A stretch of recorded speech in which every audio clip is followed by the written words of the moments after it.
Hello friends, कैसे हैं आप। आज मैं इस वीडियो में आपको पॉलीगन यानी कि बहुभुज से रिलेटेड कुछ पॉइंट बताऊंगा।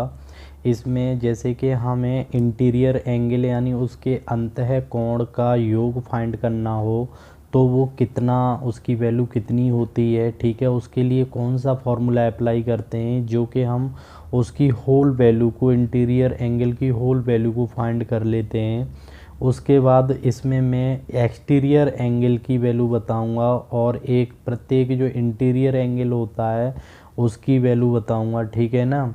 और इसमें एक्सटीरियर एंगल को कैसे फाइंड किया जाता है वो पॉइंट बताऊंगा। और जो पॉलीगन होते हैं जैसे कि triangle, quadrilateral, pentagon, heptagon, octagon, nonagon, मतलब इनके जो डायगोनल होते हैं उनको कैसे फाइंड करते हैं और इनकी टोटल एंगल की जो वैल्यू होती है उसको कैसे फाइंड करते हैं, वो हम सभी पॉइंट इस छोटे से वीडियो में डिस्कस करेंगे। ओके, तो सबसे फर्स्ट नंबर पे हम ये देखते हैं कि एन भुजाओं वाले बहुभुज के सभी अंतः कोणों का योगफल कैसे फाइंड करते हैं, यानी इसे बोलते हैं सम ऑफ ऑल इंटीरियर एंगल। मतलब हमें कोई पॉलीगन गिवन होगा, उस पॉलीगन का जो इंटीरियर एंगल का टोटल जो सम होगा वो हम कैसे फाइंड करेंगे। तो उसके लिए हम फॉर्मूला याद करेंगे, एन माइनस टू ब्रैकेट में क्लोज इनटू 180 का मल्टीप्लाई करेंगे। ओके, 180 डिग्री का क्या करेंगे, मल्टीप्लाई करेंगे। तो यहाँ पर जो n माइनस टू है, जो n है यहाँ पर, ये उस पार्टिकुलर पॉलीगन की साइड को रिप्रेजेंट करता है, उसके बहुभुज की भुजा को रिप्रेजेंट करता है। क्लियर हो गया। अब यहाँ पर हम सबसे पहले, या फिर ये कंडीशन नहीं तो आप ये याद रख सकते हैं, 2n minus four into 90 degree. Okay, अगर ये फॉर्मूला फर्स्ट वाला याद नहीं रहता तो आप इस वाले फॉर्मूले को अच्छी तरीके से याद कर सकते हैं। यहाँ तक क्लियर हो गया। अब मैं आपको ये बताऊंगा कि जो हमारे जो मतलब पॉलीगन होते हैं उसके एंगल की वैल्यू कैसे फाइंड करते हैं। तो सबसे पहले हम लेते हैं पंचभुज। पंचभुज आप जानते हो कि जिसे हम पेंटागन बोलते हैं, इसमें जो साइड होती हैं वो कितनी होती हैं, 5 होती हैं, ठीक है। तो हम साइड को n से रिप्रेजेंट किया है तो n इज इक्वल टू 5। अब मैं इसमें फर्स्ट वाला फॉर्मूला अप्लाई करूँगा, n minus two into 180 degree. तो हम यहाँ पर n के प्लेस पे 5 पुट करेंगे और -2 करेंगे इंटू 180 डिग्री। तो 5 माइनस टू यानी 3 हो जाएगा और 180 का मल्टीप्लाई कर देंगे तो 18 3 या कितना हो गया, 540 डिग्री। यानी कि जो हमारा पंचभुज है उसके जो अंतः कोण की जो वैल्यू होगी वो होगी 540 डिग्री। क्लियर हो गया। अब हम इसी को त्रिभुज में भी देख लेते हैं। अब आप त्रिभुज में जानते हो कि त्रिभुज के यानी ट्रायंगल के तीनों जो एंगल होते हैं उनका सम कितना होता है, 180 डिग्री होता है। तो हम ऐसे साइड से निकालने की कोशिश करेंगे।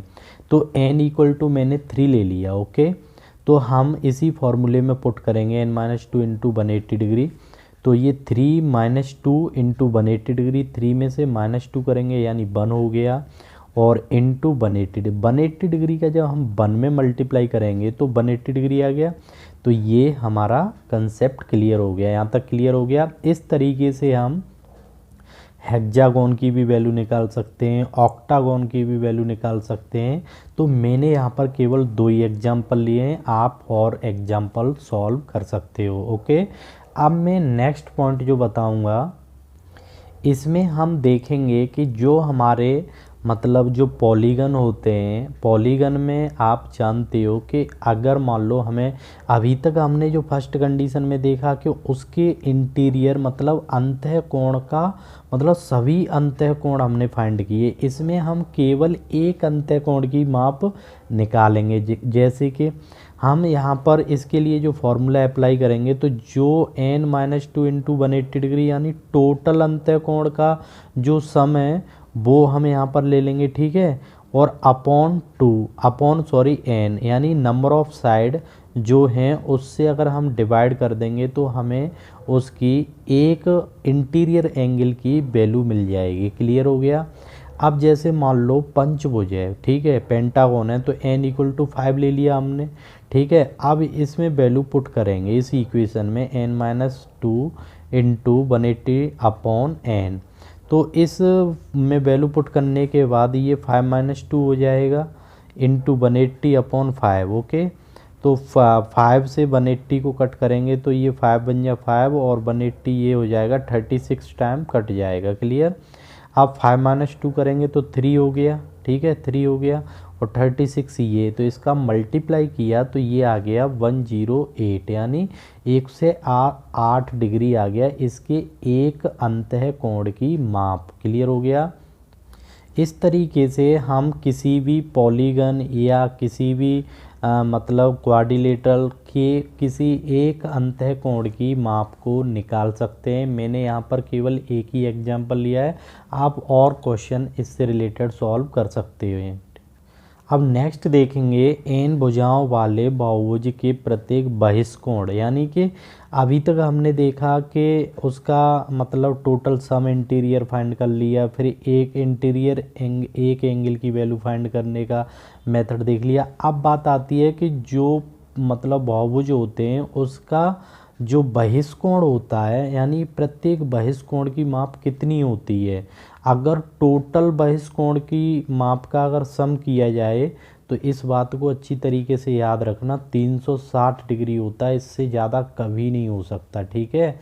अब यहाँ पर एक कोण की माप हमें फाइंड करनी है, जैसे मान लो हमने 360/n लिया, ठीक है, हमने पंचभुज ले लिया यानी पेंटागन ही ले लिया है।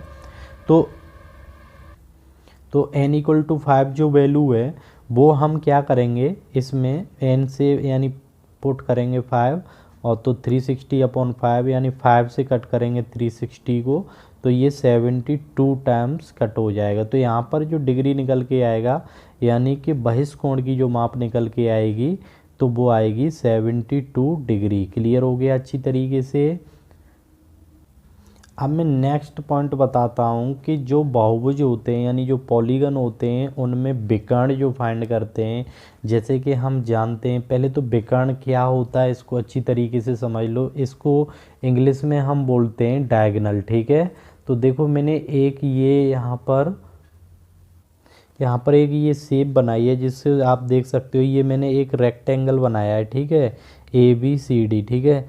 तो यहाँ पर C यानी इस वर्टेक्स से इस वर्टेक्स यानी इस शीर्ष C से शीर्ष B को जिस लाइन से हमने ये मिलाया है और A से D को मिलाया है तो इनको हम क्या कहते हैं, विकर्ण कहते हैं, यानी इन्हीं को हम क्या कहते हैं, डायगोनल, ओके। तो हमें जैसे कि फाइंड करने हैं कि किसी पॉलीगन में या किसी चतुर्भुज नैनोगोन में कितने डायगोनल होते हैं वो हम इस फॉर्मूले को अप्लाई करके फाइंड कर सकते हैं, ठीक है। जैसे n-3/2 फार्मूला अप्लाई करेंगे, ठीक है। तो इसमें देखते हैं सबसे पहले, जैसे मान लिया हमने इसमें ले लिया चतुर्भुज, ठीक है, चतुर्भुज यानी क्वाड्रिलेटरल बोलते हैं इसको। तो n बराबर इसमें जानते हैं कितनी साइड होती हैं, 4 साइड होती हैं। तो अब 4 साइड होती हैं तो विकर्ण देखेंगे कितने होंगे, तो फॉर्मूला n-3/2 अप्लाई करेंगे तो n की जगह पे 4 आएगा और ये 4-3/2 तो ये 4 × 4-3 का मतलब 1 हो जाएगा। तो 4 × 1/2, 2 से 4 को कट करेंगे 2 टाइम्स तो 2 × 1 यानी 2 × 1 मतलब 2। तो इसका मतलब ये है कि एक चतुर्भुज में 2 विकर्ण होते हैं। अब हम एक और एग्जांपल लेके देख लेते हैं, जैसे कि पंचभुज यानी पेंटागन में कितने विकर्ण होंगे।